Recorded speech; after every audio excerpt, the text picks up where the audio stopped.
This is your December new moon. You're not going to want to miss this. There she is. You see Jupiter, you see the moon. It's a December new moon, December 19th, 2025, the last new moon of 2025. It's at 7:42 p.m. and the time matters with new moons. We'll talk about it. The new moon is at 28 degrees. This is emotions. This is the public. This is family. This is history, tribal energy. You know, those that you may not be related to by blood, but those that you vibe with. This is history. So it's a new moon, and it is a new moon in Sagittarius. And there it is, the sun and the moon at 28 degrees. New moon makes a beginning. The sun is the father, the moon is the mother. When you put the mother and the father together, you can make a baby. And that is the beauty of the new moon power, the new moon energy. This new moon is loaded. There's a lot here to discuss. We're going to try to condense it for you, but look at the stellium in Sagittarius. It's phenomenal. There's a lot of fixed stars here, including the big point up in the sky, and it's the galactic center. So we're having a new moon conjunct the galactic center. It's a new beginning, and it is a building cycle. It is something that we're working towards. It is a beginning. It's a building. Okay, so it can be the step one, depending upon where you are on that path. All right, so just know it's a kickoff point.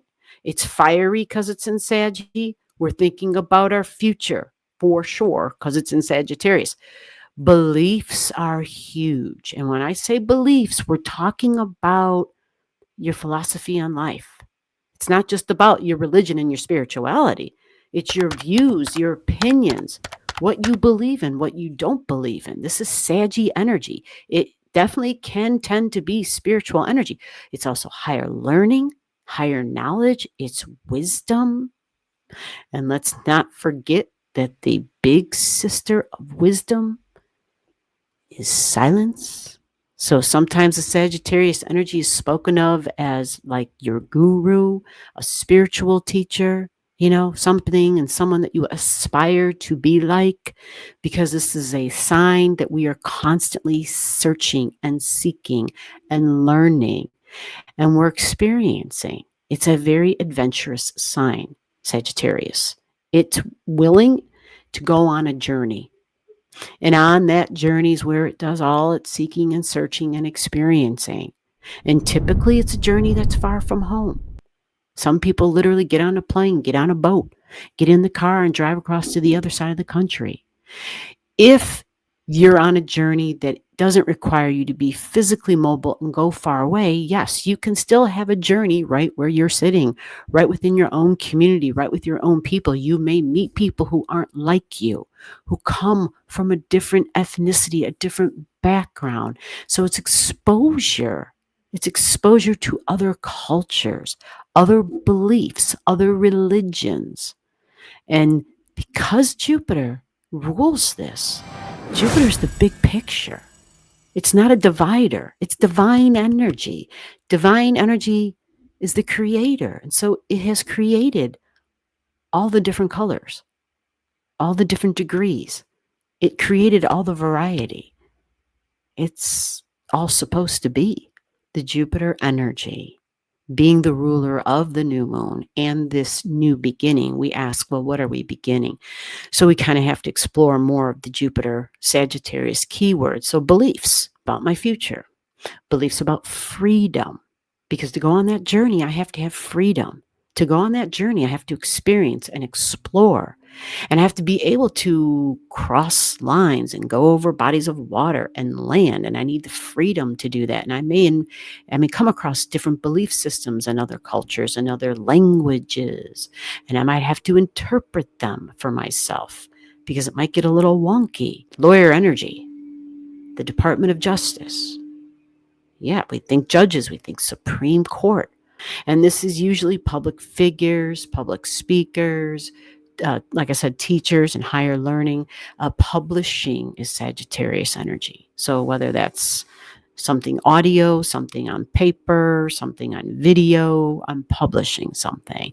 This is an energy that's searching for truth. If you're a true seeker of truth, you are open to understanding there's two kinds. There is the subjective and the objective. The subjective, this is my truth. That's your truth. And it depends. There's things that that might change from 5 years ago to right now. When you think back, what was your truth 5 years ago? What did you think was true 5 years ago? And then you have that objective truth, that divine truth, that universal truth, that unchanging truth that's got nothing to do with you and your opinion. It just is. Yeah. And that is all Sagittarius energy. It is a combination of beliefs, of religion, of law, which is why you have law, because it applies to whoever you are living within the society, regardless of your beliefs. This is the law of the land. So with the Saggy energy and the new beginning, and it's at 28, it's the public, it's people, it's family, and definitely the past. Truth and freedom and justice, Department of Justice, lawyers, foreigners, foreign lands, foreign language, the immigration stuff. But Aculeus is also sitting here at 26 degrees. This orb is large, it's big, and it involves partnerships, business partnerships. It involves Venus, values, desire, money. So for this new beginning in your chart, go to the Sagittarius, find 28 degrees, see if you have a house cusp line, see if you have any planets there. If you do, this will be a big deal for you in your life. It's a new beginning. It could be a new idea or ideal about my future, even possibly a dream about my future. It can involve freedoms. It can involve truth. It can involve going back to school. It can involve something you thought was the truth.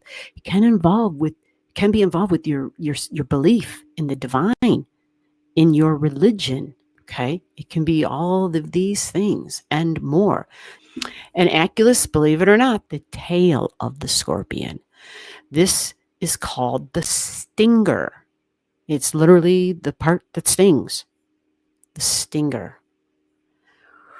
Ooh. So when we think Scorpio energy and this Aculeus, we know that Scorpio is shared values, shared desires, shared assets. We know there's history. We know there can be trauma. We know how Scorpio can get super intense. It's deeply powerful. It's ruled by Mars and Pluto. Deeply bonded energy and emotional bonds, physical bonds that resulted in trauma. Scorpio energy, because we know feminine energy is present. We know masculine energy is present, but we know what's on our mind. We know what's on our mind. This is Mercury at 10 degrees in Saggy. She's beyond the shadow zone. So we've gotten a little glimpse now of more details, and we have the bigger picture. So we're coming to what we may understand to be the truth. Mercury at 10. Very serious energy. Jupiter, we know, is in the Cancer energy of family, homes, and the past. All about the justice, the judges, the judgment. This is immigration, the ICE, the abuse of ICE. 22 degrees, retrograding, very strong energy. Yeah, these can be diplomats, these can be presidents, these can be public figures, people who were in the news, politicians, but people of great wealth, likely, and power. It's very serious energy. Usually when you mix Saturn and Moon energy together, it's like heavy emotions. It's depressing. Not heavy like Pluto heavy, but heavy as in duty, responsibility. It's like a dark storm cloud that just kind of sits over you. It's got that kind of heaviness to it. Now, because this is Jupiter, it does create and intensify and expands upon emotions. It's a retrograding Jupiter, but it's supposed to be most beneficial in Cancer energy. Although this will be serious, for sure. It's a serious degree. And it's all about authority figures, people who are positions of authority and likely abuse their authority, for sure. And government energy and businesses and corporations, again, people of big money and big power are part of this. Department of Justice, right and wrong, and the rule of law. And, well, it's the rule of law for who? So all these things can be possible, and opportunities for some individuals to have some very beneficial energy if you have a trine to this energy. And because this orb is so large, it's going to go from 22 degrees of Saggy, 22 degrees of Saggy, all the way to 29 degrees, even 0 degrees of Capricorn. So 22 degrees of Saggy to 0 degrees of Capricorn. Look in your chart. Do you have objects near that? And then you look in your other fiery energies. Do you have trines, right? Do you have something between 20 and 29 degrees in Aries, 20 and 29 degrees in Leo? This can be quite beneficial, or something just easily occurs, especially if you're in a let's begin, let's start, let's create, I'm moving forward for my future. It requires creativity, it requires ingenuity and taking action, right? And being ready to explore, to experiment. Tying together the new moon with the 3i Atlas. It's on December 19th, the same day as the new moon. Multiple things occur. The Atlas was invisible from the Earth, and that started back in November, and then it became visible on December 19th. And along with this, we also have that this 3i Atlas is at the closest distance to the Earth than it is at any other time that it's in our galaxy. In addition to the things I included in the video here, it being visible and coming to light on December 19th, it being in the sign of Leo. Yes, it will be in the sign of Leo. And so we can think of the Leo key words and understand, people who are on the stage, people who are authority figures, father figures even, public figures and politicians. This should be a big event, but on a personal level, an even bigger event is that for this conjunction that occurs with the galactic center for this new moon, that piece of it all by itself is spoken of like a galactic restart or a galactic reset. And the idea behind this is it is an increase or a graduation or even an upgrade in our frequency. In our frequency. This can expand the electromagnetic field, our aura, the energy that we connect to on a energetic level. So whether you call it your soul energy, your soul power, but the collective energy as well. The cellular energy where we are all connected by those soul threads.